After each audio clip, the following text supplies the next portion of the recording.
मुलाकात ऐसे नौजवान से करवाएंगे जिन्होंने मुस्तकबिल के सुनहरी ख्वाब सजाकर यूरोप जाने की कोशिश की और वहाँ बहुत सारी मुश्किलात का सामना किया। जब मैं वहाँ पहुंचा, आगे दुनिया ही एक अलग सी। मैंने ब्लाइंडली ट्रस्ट किया अपने दोस्त के ऊपर और उसी ने जो ना आगे से हाथ छोड़ दिया मेरा। सबसे पहले तो आप मुझे ये बताएं कि जब यहाँ से इंसान पाकिस्तान से कहीं भी जाने का सोचता है तो बड़े सुनहरी ख्वाब सजाए होते हैं कि बाहर जाएंगे, ऐसा करेंगे, वैसा करेंगे। क्या आपके साथ भी वैसा हुआ या उसका उल्ट हुआ? देखिए जी, हमारे लोगों का कॉन्सेप्ट बड़ा गलत है यहाँ पे कि हम लोग यहाँ पे वर्क नहीं करते, होमवर्क नहीं करते। अगर कोई चीज़ हमने हासिल करनी है या कहीं जाना है तो सबसे पहले उसकी प्लानिंग होती है। तो हमारे जो लोग होते हैं इनमें ये प्रॉब्लम ये होता है, ये प्लान नहीं करते, ऐसे ही चले जाते हैं। अगर मैं बात करूँ यूरोप की बात करूँ कि यूरोप में जैसे मैं वहाँ पर गया था, स्ट्रगल की, बहुत ज़्यादा हार्ड टाइम देखा और इवन के ऐसा टाइम भी देखा कि रोडों पर भी सोना पड़ा। लेकिन हमारे लोग यहाँ पे जो बैठे हुए लोग हैं वो समझते हैं कि बाहर शायद बहुत लग्जरी लाइफ है, पैसे जो शायद दरख्तों पे उगते हैं। तो ना तो हमारे लोग स्किल सीखते हैं और ऐसे ही चले जाते हैं। तो वहाँ जाके जो प्रॉब्लम्स हैं वो बहुत नेक्स्ट लेवल की होती हैं। एक दूसरी दुनिया में आप एंटर होने जा रहे हैं। आपकी लैंग्वेज बैरियर, डिफरेंट कल्चर और एक अलग दुनिया होती है। आपको कितनी मुश्किलात का सामना करना पड़ा? जब आप यहाँ थे तो यहाँ क्या काम करते थे और वहाँ जाके फिर क्या हुआ? यहाँ पे पाकिस्तान में मेरा अपना बिजनेस था। तो आपको जैसे पता है पाकिस्तान की सिचुएशन ऊपर नीचे होती रहती है। तो एक दोस्त ने बोला कि भाई आ जाओ, हमने इकट्ठे एक अर्सा टाइम गुजारा था। तो उसने, वो ऑलरेडी पोर्चुगल में, वो आपका बेस्ट फ्रेंड था? बेस्ट फ्रेंड था। तो उसने कहा आप यहाँ जो फ्यूचर ब्राइट है, नेशनलिटी मिल जाएगी। मैंने भी ड्रीम्स देखे, यार पासपोर्ट ले लूँगा, सेकंड सिटीजनशिप हो जाएगी तो लाइफ सिक्योर हो जाएगी। तो मैंने यहाँ से अपना बिजनेस वाइंड अप किया, जो मेरी सबसे बड़ी गलती थी। जब मैं वहाँ पहुँचा तो आगे दुनिया ही एक अलग सी। मेरे जो दोस्त हैं उन्होंने हेल्प करने से मना कर दिया। इवन के जो लीगल डॉक्यूमेंटेशन है उसमें भी उन्होंने मुझे हेल्प आउट नहीं किया। और जो फ्रेंड आपको यहाँ से लेके गया था, ये ख्वाब दिखा के वहाँ जाएंगे, दोनों साथ काम करेंगे, वो भी बदल गया? जी, उसी ने बुलाया था और उसी ने जो ना आगे से हाथ छोड़ दिया मेरा। यानी कि कश्ती में बिठा के धक्का दे दिया समंदर में, चले जाओ। क्या महसूस हुआ आपको? देखिए जी, उस टाइम महसूस तो ये हुआ कि जैसे कि दुनिया ख़त्म हो गई है, या आप इतना बड़ा स्टेप ले लो, जो आपकी रोज़ी है आप उसको ख़त्म करके पाकिस्तान से वाइंड अप करके जब वहाँ गए हो विदाउट एनी प्लानिंग। मेरी भी प्लानिंग नहीं थी, मैंने ब्लाइंडली ट्रस्ट किया अपने दोस्त के ऊपर और उसने आगे से ऐसा कर दिया। मेरी कोई प्लानिंग, ना मेरे पास स्किल्स थे, कुछ भी नहीं थे, ना मुझे लैंग्वेज आती थी, ना मेरी कोई जान पहचान थी, वहाँ पर कोई नहीं था। इवन कुछ रिलेटिव थे यूरोप के अंदर, मैंने फिर उनको भी कॉन्टैक्ट किया कि मेरी हेल्प कर दे, मैं आप आ गया हूँ, फंस गया हूँ, पीछे फैमिली है मेरी, फादर हैं, बच्चे हैं, अब मैं क्या करूँ यहाँ पे। तो उन्होंने भी हेल्प करने से मना कर दिया। तो मैं बड़ा अपसेट हो गया था, तो सोचा कि वापस चला जाऊँ पाकिस्तान। फिर एक दोस्त थे, इंडियन थे, सरदार। इंडियन ने आपकी हेल्प की? इंडियन सरदार ने, पंजाबी थे, उन्होंने मेरी हेल्प की। उन्होंने मुझे इवन के जब मेरे पास पैसे ख़त्म हो गए थे, मेरे पास 100 यूरो एक रह गया था और मैं सोच रहा था कि नेक्स्ट मंथ मैं क्या करूंगा, किधर जाऊंगा, बेड स्पेस के पैसे पे करने के लिए मेरे पास नहीं है। तो उन्होंने अपने घर मुझे रखा, खाना खिलाया, पूरा महीना रखा। उन्होंने मुझे हेल्प आउट किया कि आप एग्रीकल्चर में जॉब करो, ये आपकी किस्मत में लिख दिया हुआ है कि आपने ये काम करना, स्ट्रगल करनी है आपने। तो फिर मैंने भी 3 महीने धक्के खाने के बाद मैंने फिर रियलाइज़ किया कि ये बात सही कह रहा है कि जो मुकद्दर में लिखा हुआ है वही होके रहना है। तो मैंने फिर एग्रीकल्चर, एक गोरे की कंपनी थी, वहाँ से अल्लाह का नाम लेके मैंने स्टार्टअप कर दिया। मुझे ये बताएं फिर कितनी भारी कीमत आपको अदा करनी पड़ी उन सुनहरे ख्वाबों की जो आप यहाँ से जाकर यूरोप गए थे?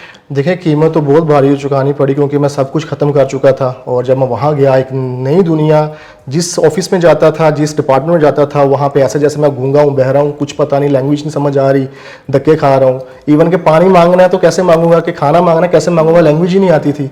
तो खैर फिर जब मैंने एग्रीकल्चर में स्टार्टअप किया तो वहाँ पे अच्छे लोग मिले, उन्होंने थोड़ा मुझे पॉजिटिव वेव्स दी। उन्होंने कहा भाई किस्मत में है, लेकिन बुरे वक्त के बाद अच्छा टाइम भी आता है। तो ये कि जब तक मुझे लीगलाइजेशन नहीं मिली, डॉक्यूमेंट्स नहीं मिले, तब तक मैं बहुत परेशान रहा, डिप्रेशन में चला गया। कितने साल आपने वो नौकरी की एग्रीकल्चर की और फिर कब आपकी जो है ज़िंदगी ने करवट बदली? मैंने तकरीबन 1.5 ईयर की है, लेकिन 2 साल की थी। 1.5 ईयर मैं लेबर में काम करता रहा, लेकिन लास्ट वाले जो 6 मंथ्स में मैं प्रमोट हो गया था अपनी परफॉर्मेंस की वजह से। जो ओनर थी कंपनी की, गोरी थी और उसका हस्बैंड था, लेकिन जो गोरी थी वो बहुत अच्छी थी। तो उसने मेरी परफॉर्मेंस देखी, उसने कहा जी आप अच्छा काम कर रहे हैं, आप मैं बेसिकली उस कंपनी में फर्स्ट पाकिस्तानी था जो वर्कर था। तो उनका आप हमारी कंपनी के अंदर काफ़ी नेशनलिटीज़ के लोग काम करते हैं, लेकिन पाकिस्तानी आप फर्स्ट हो। तो उसने मुझे प्रमोट कर दिया। लास्ट 6 मंथ्स तो मेरे बड़े अच्छे गुजरे। तो फिर जो है मैंने साथ में ये सोचा कि जो लोग नहीं आ रहे हैं इनको ऐसा प्लेटफॉर्म होना चाहिए, कोई आते ही इनको इन्फॉर्मेशन हो कि भाई ये ऐसे स्टेप्स होते हैं और इस तरह आपने डॉक्यूमेंट्स बनवाने हैं और ऐसे अपने जो पैसे हैं वो सेव करने हैं। तो फिर मैंने यूट्यूब ज्वाइन कर लिया। यूट्यूब ज्वाइन किए हुए आपको कितना अर्सा हो गया और फिर आप इंस्टाग्राम पे भी आप आए? मैं पहले था, लेकिन वो रैंडमली जैसे घर पे वीडियो बनाते हैं और ट्रैवलिंग व्लॉग करते हैं तो वो ऐसे ही बनाता था। लेकिन जब मैं इन्फॉर्मेटिव वीडियोस डालनी शुरू की, मैं 2021 में मैंने ना मिड के अंदर स्टार्ट किया था। लेकिन फिर कभी वीडियो डाल दी, कभी नहीं डाली। फिर जब मैंने वीडियोस डाली तो मुझे पॉजिटिव रिस्पॉन्स मिला कि लोगों ने मुझे क्वेश्चन करना शुरू कर दी कमेंट्स के अंदर कि हम आ रहे हैं, हमें ये इन्फॉर्मेशन चाहिए, ये इन्फॉर्मेशन चाहिए। तो फिर मैंने सोचा कि मुझे पॉजिटिव रिस्पांस मिल रहा है, इसको मज़ीद आगे लेके चलना चाहिए। तो फिर मैंने कंटिन्यूसली वीडियोस बना के लोगों को इन्फॉर्मेशन डिलीवर करना शुरू कर दी यूट्यूब के ऊपर। मुझे ये बताएं कि यूट्यूब और इंस्टाग्राम से भी इनकम आपको आ रही है? जी, जो फर्स्ट 6 मंथ से तब तो मुझे इतनी अच्छी इनकम नहीं आना शुरू हुई थी। आपको पता है जैसे यूट्यूब जो है वो व्यूज़ के बेस पे है। तो जैसे ही कोविड ने सबको बूस्ट दिया था, तो जैसे ही आपको भी बूस्ट मिला ऑफ कोर्स। जब वो कोविड ख़त्म हुआ फिर अर्निंग मेरी अच्छी होगी।